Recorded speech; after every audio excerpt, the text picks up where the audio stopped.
Hi there and welcome. Thank you for pressing play and taking a moment to be here with me. Today, I want to share a deeply personal story. It's a story about heartbreak, healing, and learning to love the person staring back in the mirror. The title of this story is He Chose Her, But I Found Myself, An Emotional Weight Loss Journey.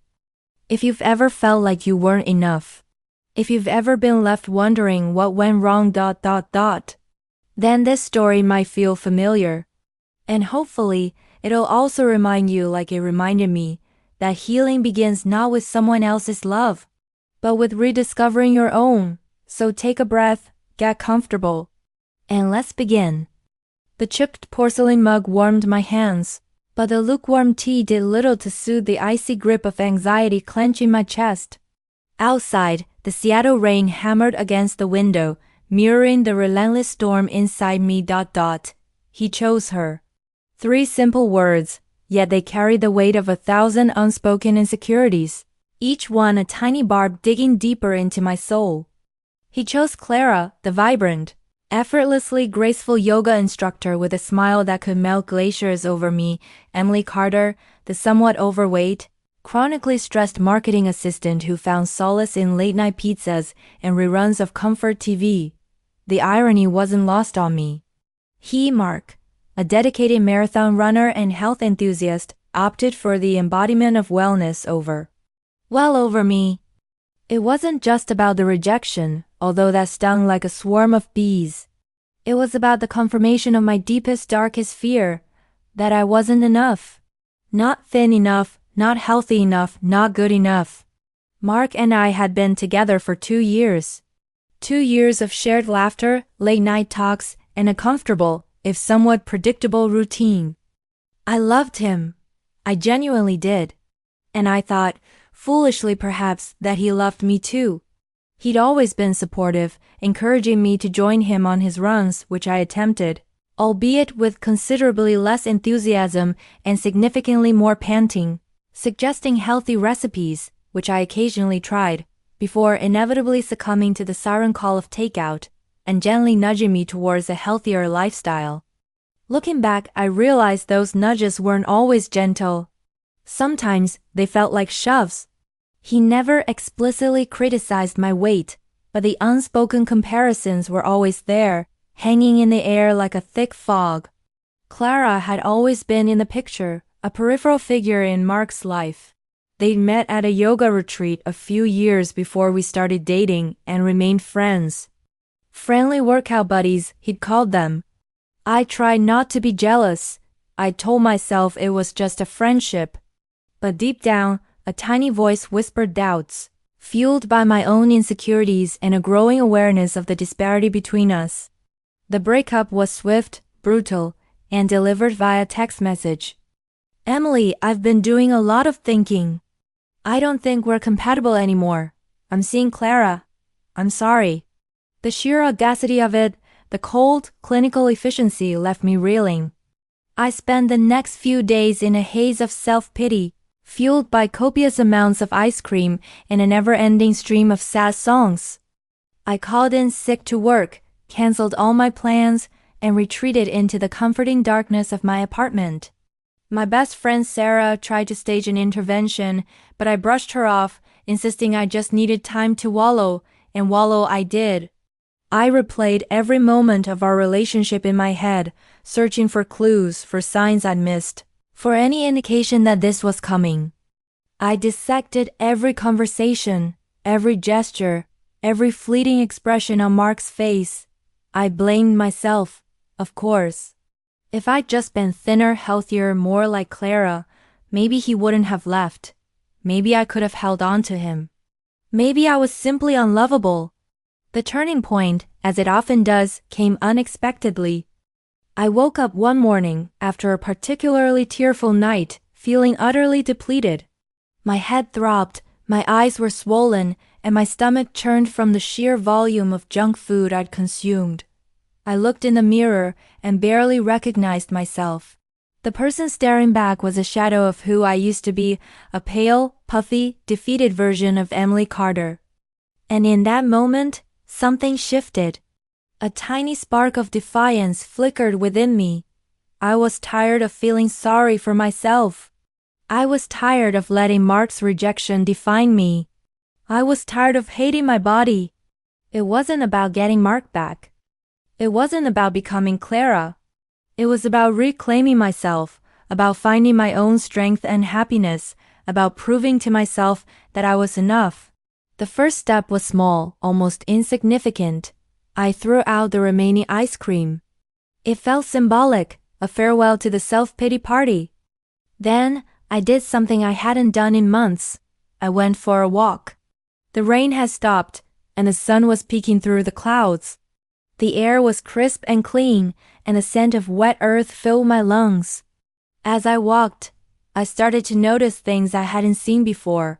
The vibrant colors of the flowers in the gardens, the cheerful chirping of the birds, the smiling faces of the people I passed.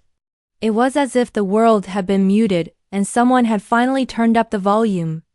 I didn't run. I didn't even walk fast. I just strolled, taking in the sights and sounds, feeling the sun on my skin. And for the first time in days, I felt a flicker of hope. Over the next few weeks, I started to make small, sustainable changes to my lifestyle. I didn't go on a crash diet. I didn't sign up for a grueling marathon training program. I simply started eating more vegetables, drinking more water, and moving my body more regularly. I found a yoga class one actually enjoyed, one that focused on gentle movement and mindfulness rather than competitive poses and impossible contortions. I started meditating, even if it was just for 5 minutes a day. I reconnected with old friends, spent more time outdoors, and rediscovered my love for reading. It wasn't easy. There were days when I wanted to give up, when the cravings for comfort food were overwhelming, when the thought of exercising made me want to curl up in a ball and hide, but I kept going, one small step at a time. I focused on progress, not perfection. I celebrated my successes, no matter how small. And I learned to forgive myself for my failures. I also started to address the underlying emotional issues that had contributed to my unhealthy habits. I realized that I'd been using food as a way to cope with stress, anxiety, and low self-esteem. I sought therapy and started working through my issues with a compassionate and supportive therapist. I learned to identify my triggers, develop healthy coping mechanisms, and challenge my negative thought patterns. I discovered that my weight wasn't the problem. It was a symptom of a deeper, more complex issue. As I started to heal emotionally, my physical health began to improve as well. The weight started to come off, slowly but steadily. My energy levels increased, my skin cleared up, and my mood stabilized. But more importantly, I started to feel better about myself, not because I was thinner, but because I was healthier, happier, and more confident. I started to appreciate my body for what it could do, rather than focusing on what it looked like. I learned to love my curves, my imperfections, my strength. One day, I ran into Mark at the grocery store. He was with Clara. They looked happy, healthy, and disgustingly in love. For a moment, I felt a familiar pang of jealousy and insecurity. But it passed quickly. I smiled, said hello, and made polite small talk. Then, I walked away without looking back. I realized that I didn't need Mark's approval or validation to feel good about myself. I was enough just as I was. The journey wasn't over, of course. There would be good days and bad days, ups and downs. But I knew that I was on the right path, a path of self-discovery, self-acceptance, and self-love. I had learned that health wasn't just about physical fitness or a number on a scale. It was about nourishing my mind, body, and soul, about living a life of balance, purpose, and joy. And that was something that no one could ever take away from me. He chose her over me, and I thought I wasn't enough. But I was wrong. I was always enough. I just needed to realize it for myself. My journey became about more than just health. It became about self-discovery. I started exploring new hobbies, things I'd always been curious about but never had the courage to try. I took a pottery class where I discovered a surprising talent for sculpting.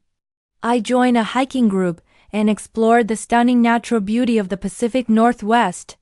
I even started writing, pouring my thoughts and feelings into a journal, and eventually into a blog. The blog, which I tentatively titled Finding My Enough, became a surprisingly popular outlet for my experiences. I shared my struggles, my triumphs, and my hard-won lessons about self-acceptance and healthy living. I connected with other women who had faced similar challenges, and together, we created a supportive community of encouragement and empowerment. Through the blog, I realized that my pain had a purpose. My experiences could help others navigate their own journeys towards health and happiness. I started receiving emails from women all over the world, thanking me for sharing my story, telling me that I had inspired them to make positive changes in their lives. It was incredibly rewarding, and it gave me a sense of purpose I had never felt before. One day, I received an email from a literary agent who had stumbled upon my blog. She was impressed by my writing and my message, and she offered to represent me. I was stunned. I had never considered myself a writer, let alone a potential author. But I decided to take a leap of faith. I worked with the agent to develop my blog posts into a full-length book, a memoir about my journey from heartbreak to healing. The book, titled Enough, Finding Your Worth Beyond the Scale, was published a year later. It became a bestseller, and I was invited to speak at conferences and workshops all over the country. I shared my story with thousands of people, inspiring them to embrace their imperfections, prioritize their well-being, and find their own enough. My life had transformed in ways I could never have imagined. I was no longer the insecure, self-doubting woman who had allowed Mark's rejection to define her. I was a confident, empowered author, speaker, and advocate for self-love and body positivity, and I was genuinely happy. Several years after our breakup, I ran into Mark again. This time it was at a book signing. He was standing in line, holding a copy of my book. I felt a surge of emotions, surprise, nervousness, and a flicker of lingering hurt. When it was his turn, he stepped up to the table and looked me in the eye. "Emily," he said, his voice filled with sincerity, "I wanted to tell you that I'm so proud of you. What you've accomplished is incredible," I smiled. "Thank you, Mark." He paused, then added, "I was wrong about us. I didn't appreciate you for who you were. I was too focused on the external, on the superficial. I'm sorry for hurting you," I nodded, accepting his apology. There was no anger, no resentment, only a sense of closure. "It's okay, Mark," I said. "I've moved on. And I'm grateful for the experience, because it led me to where I am today." He smiled. "I'm glad to hear that. You deserve all the happiness in the world." He signed his book and walked away. As I watched him go, I realized that I had finally let go of the past. I had forgiven Mark, and more importantly, I had forgiven myself. I had learned that a rejection wasn't a reflection of my worth, but an opportunity for growth. I had discovered that true happiness comes from within, from accepting and loving ourselves unconditionally. I was enough, not because of my weight, my appearance, or my accomplishments, but because of who I was, a strong, resilient, and compassionate woman who had learned to embrace her own unique journey. And that was more than enough. It was everything. The success of the book opened doors to even more opportunities. I started a podcast, The Enough Revolution, where I interviewed experts on health, wellness, and self-love. I collaborated with brands that aligned with my values, promoting products and services that supported a holistic approach to well-being. I even launched my own online course, teaching women how to cultivate self-compassion, build healthy habits, and create lives they loved. But the most rewarding part of my work was the connection I made with my audience. I received thousands of messages from women who told me that my story had changed their lives. They shared their own struggles with body image, self-doubt, and unhealthy relationships. They told me how my message of self-acceptance had given them the courage to make positive changes in their lives. It was humbling and inspiring to be a part of their journeys. One of the women who reached out to me was named Sarah, the same Sarah who had tried to stage an intervention during my initial wallowing phase.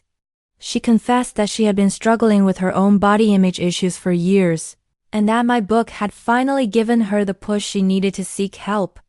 She started seeing a therapist, joined a support group, and began to prioritize her own well-being. A year later, Sarah sent me an email telling me that she had finally learned to love herself, flaws and all. She thanked me for being a source of inspiration and support. Her message brought tears to my eyes. It was a powerful reminder that even small acts of kindness and vulnerability can have a profound impact on others. As my career continued to flourish, I also started to focus on my personal life. I had spent so much time and energy on healing and self-improvement that I had neglected my romantic relationships. I decided that it was time to open myself up to love again. I started dating, cautiously at first. I was determined to find someone who appreciated me for who I was, not for who I might become. I went on a few disastrous dates, but I didn't give up. I knew that the right person was out there, waiting for me. And then one day I met him. His name was David. He was kind, intelligent, and funny. He loved my writing, my podcast, and my passion for helping others. He was also incredibly supportive of my health journey. He encouraged me to prioritize my well-being, but he never pressured me to change. He loved me for who I was, imperfections and all. David and I fell in love quickly and deeply. We shared a similar vision for the future, and we both valued honesty, communication, and mutual respect. A year later, we got married in a small, intimate ceremony surrounded by our closest friends and family. It was the happiest day of my life. As I stood at the altar, holding David's hand, I realized that I had finally found my enough. I had found a love that was unconditional, a love that celebrated my strengths and accepted my weaknesses. I had found a partner who supported my dreams and encouraged me to be my best self. And I had found a life that was filled with purpose, joy, and genuine connection. He chose her over me.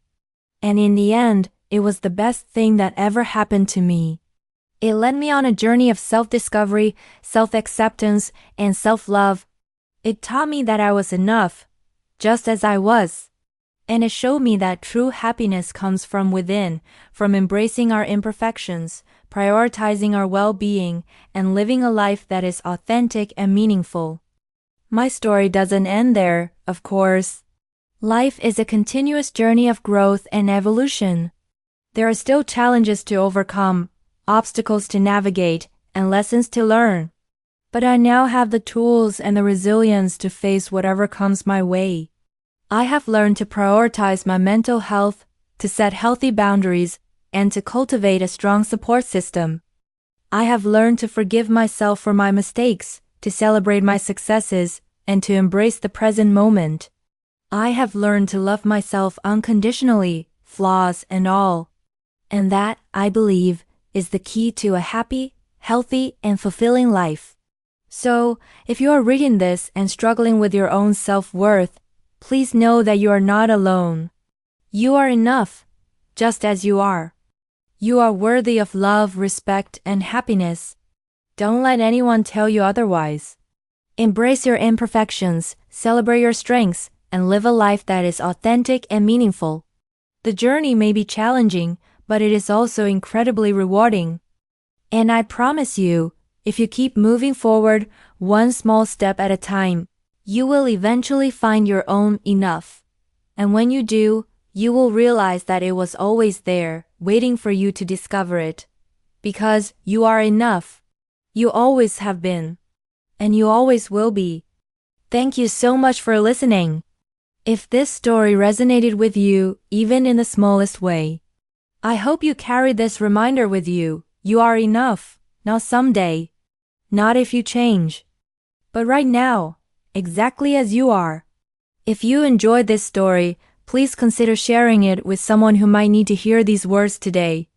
And if you're on your own healing journey, I'd love to hear from you in the comments. Don't forget to subscribe for more stories of growth, healing, and self-discovery. Until next time, take care of your body, your mind, and most of all your heart. You are enough. You always have been. And you always will be.